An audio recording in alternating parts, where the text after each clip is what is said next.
ஓம் ஸ்ரீ வாராகித்தாயே போற்றி போற்றி. என் அன்பு குழந்தையே, நாளை உன் விருப்பங்கள் நிறைவேறப் போகுது. எத்தனை ஆசைகளை மனதில் வைத்திருந்தாய், எதுவும் நடக்காமல் உனக்கு மன அழுத்தத்தை தந்து கொண்டிருந்தது. ஒவ்வொரு நாளும் விருப்பங்கள் நிறைவேறாமல், ஆசைகள் நிறைவேறாமல், நமக்கு மட்டும் ஏன் இப்படி புலம்பிக் கொண்டிருந்தாய், அழுது கொண்டிருந்தாய்? நமக்கு மட்டும் ஏன் நடக்கவில்லை என்று செய்வதறியாமல் திகைத்து கொண்டிருக்கிறாய். கண்மணியே, உனக்கான நாளாக நாளை உதயமாகப் போகிறது. அதனால் உன் கஷ்டங்கள் நீங்கும், கொடுமைகள் விலகும் காலம் வந்துவிட்டது. நாளை உன் வருத்தங்களுக்கும் கஷ்டங்களுக்கும் நீண்ட நாள் போராட்டங்களுக்கும் தீர்வு ஒன்று கிடைக்கப் போகுது. அந்த தீர்வால் உன்னுடைய விருப்பங்கள் நிறைவேறப் போகுது. உன் வாராகி தாய், நான் சொல்வதை முழுமையாக கேட்டுக்கோ. கேட்டு முடித்ததும் ஆனந்த கண்ணீரோடு எனக்கு நன்றி சொல்வாய். அதற்கப்புறம்தான் நீ நிம்மதியாக தூங்குவாய். ஏன் தங்கமே ஒரு நாளும் எனக்கு விடியவில்லை என்கிறாய்?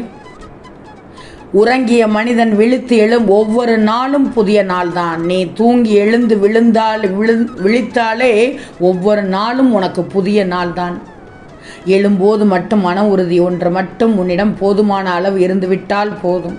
நாளைய விடியல் என்னோட விடியல். விடிந்ததும் இன்றைய நாள் எனக்கான நாள், இனிமை தரப்போகும் நாள், என் நம்பிக்கையை உறுதி செய்யும் நாள் என்று நினைச்சுத்தான் எழுந்து பாரேன். யாராலும் முடியாத ஒரு செயலை கூட வெற்றியை நோக்கி கொண்டு சென்று விடுவாய். எத்தகைய இடர்மிகு சுழலிலும் மன உறுதி உள்ளவரால் எதிர்நீச்சல் போட்டு வெல்ல முடியும். உன்னால் எதிர்நீச்சல் போட்டு வாழ்க்கையை வாழ முடியும், வெற்றியையும் பெற முடியும். நீ நினைத்தால் உன் சோதனைகளை சாதனைகளாக மாற்ற முடியும்.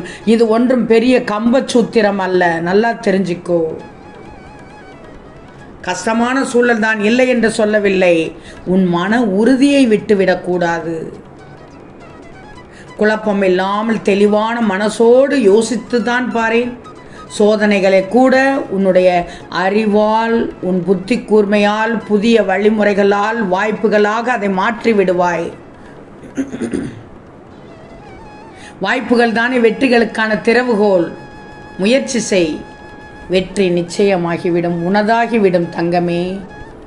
நான் உனக்கு சொல்லித்தர அவசியமே இல்லை, தேவையே இல்லை. யாருக்கெல்லாம் தெரிய போகுது, கெட்டவனுக்கும் நல்ல நேரமும் உண்டு, ராஜயோகமும் உண்டு. ஒருவன் 1000 தவறுகளை செய்தாலும் அவனது நல்ல நேரம் அவனை குறிப்பிட்ட காலம் வரை காப்பாற்றிக் கொண்டே வரும். இப்போது உனக்கு சிரிப்பு வருகிறது. ஆம் தாயே, என்னை பலர் அவதூறாக நினைக்கிறார்கள், அசிங்கப்படுத்துகிறார்கள், அவமானப்படுத்துகிறார்கள். அந்த எதிராளிகள் இப்படி இருப்பார்கள் என்று கூறுகிறீர்கள். உண்மைதான். ஒருவன் 1000 தவறுகளை செய்தாலும் அவனது நல்ல நேரம் அவனை குறிப்பிட்ட காலம் வரை காப்பாற்றிக் கொண்டே இருக்கும். நல்ல ஞாபகத்தில் வச்சுக்கோ, குறிப்பிட்ட காலம் வரை தான் அவனை காப்பாற்றும். அவனது பிறவி பயன் அவனை பார்த்து பொறாமைப்பட்டு ஒன்றும் ஆகப் போவதில்லை. அவனும் இறைவனால் படைக்கப்பட்டவன் தான். எவ்வளவு நல்லவனாகவும் திறமைசாலியாகவும் வாழ்ந்தாலும் கெட்ட நேரம் ஒன்று வந்தால் இருப்பதை பறிகொடுத்து 4 பேரிடம் கையேந்தி நிற்க வைத்துவிடும். ஒருவனுக்கான கால நேரத்தை இறைவன் கணிப்பதில்லை. அவரவர் மற்றும் அவரவர் வம்சாவளியை சேர்ந்தவர்கள் செய்த பாவ புண்ணியங்கள் தான் இதை தீர்மானிக்கிறது. உன் வாராகி தாய் சொல்வது சரியா என்று மட்டும் இப்போது சொல். ஒருவனுக்கு எல்லாம் இருக்கும்போது என் ஞாபகமே வராது. ஒவ்வொன்றாக பறிபோகும் நிலைமை வந்தவுடன் என் ஞாபகம் வந்துவிடும். கஷ்டகாலத்தில் தானே ஜாதகத்தை தேடி எடுக்க வேண்டிய அவசியம் இருக்கிறது. எத்தனை முறை ஜாதகத்தை ஆராய்ந்து பார்த்து பரிகாரங்கள் செய்தாலும் நடக்கப் போகிறது தானே நடக்கப் போகிறது. முன்கூட்டியே சொல்கிறார்கள், அவ்வளவுதான். மனதில் என்ன இருக்கிறது என்று மற்றவர்களுக்கு தெரியாமல் வேண்டுமானால் இருக்கலாம். உன் வாராகித்தாய் அருமையான விடியலுக்கு, நல்ல நிலைமையை அடைவதற்கு, உன் பிரார்த்தனை நிறைவேறுவதற்கு, உன் ஆசைகள் நடப்பதற்கு, உன் விருப்பங்கள் நிறைவேறுவதற்கு நான் ஒன்றை சொல்கிறேன், கேட்டுக்கோ. கிரகங்களை கடந்து கர்ம கணக்கை கழித்து உன்னை தேடி இறைசக்தி நேரில் வர ஒன்றை மட்டும் செய்திடு. தினமும் காலை 4 மணி முதல் 6 மணி வரை அமைந்த நேரத்தை பிரம்ம முகூர்த்த வேலை என்பார்கள். அந்த வேலையானது இரவும் பகலும் சந்திக்கும் தெய்வீக வேலையாகும். அப்பேற்பட்ட பிரம்ம முகூர்த்த வேளையில் தொடர்ந்து விளக்கு போட்டு என்னை நினைத்து வழிபட்டு வந்தால் எப்பேற்பட்ட இக்கட்டான சூழ்நிலையும் மாறும், கேட்ட வரம் கிடைக்கும். இதை நீ செய்து பார். செய்துதான் பாரேன், திரும்ப கேட்டு என்ன சொல்கிறேன் என்று கேட்டு செய்து பார். நிச்சயமாக எப்பேற்பட்ட இக்கட்டான சூழ்நிலை மாறும், நீ கேட்ட வரம் கிடைக்கும், உன் விருப்பங்கள் நிறைவேறும் தங்கமே.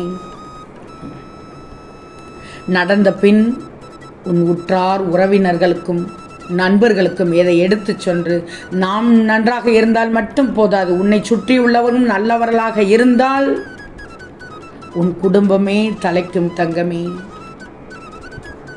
அதிகாலை வழிபாடு என்பது ஒரு மாயாஜாலம் நிறைந்தது. இதை செய்ய ஆரம்பிக்க நினைக்கும் போதே தங்கமே ஞாபகத்தில் வச்சுக்கோ, இதை நான் நாளை செய்யணும், எந்த நேரத்தில் எந்திரிச்சு விளக்கு போடணும் என்று ஆரம்பிக்க நினைக்கும் போதே பல தடை தாமதங்களை கிரகங்கள் கண்டிப்பாக ஏற்படுத்தும். அதையும் செய்வ சிந்தனையோடு முறியடித்து முயற்சிக்கோ. விடிவு காலம் என்பது முயற்சி செய்பவருக்கு மட்டும்தான். கண்டிப்பாக உன் முயற்சி திருவனையாக்கும் தங்கமே.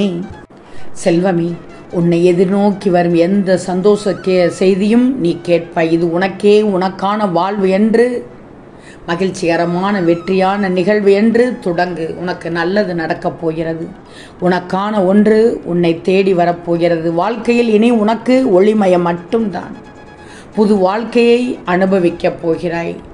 நம்பிக்கை தானே வாழ்க்கை. பயமின்றி உன் இலக்குகளை நோக்கி போய்கொண்டே இரு. உன் கஷ்ட காலங்கள் முடிந்து விட்டது. சோதனைகளை நீ வென்று விட்டாய் தங்கமே. நீ வேண்டாம் என்று ஒதுக்கியவர்கள் நீ வேண்டும் என விரும்புவார்கள். உன்னை நாடி வருவார்கள். அதிர்ஷ்டத்துக்கு மேல் அதிர்ஷ்டம் உனக்கு மட்டும் கிடைக்கப் போகிறது. இனி ஆனந்தம் தானே, சந்தோஷம் தானே? இல்லை, பேரானந்தம் தங்கமே. உனக்கு பல மாதங்களாக, பல நாட்களாக, பல வருடங்களாக இருந்த பிரச்சனைக்கு சுமூகமான முடிவு வரப்போகிறது. அதனால் தான் சொன்னேன், என் பிள்ளையினுடைய விருப்பங்கள் நிறைவேறப் போகிறது என்று. ஓம் ஸ்ரீ வாராகித்தாயே போற்றி போற்றி.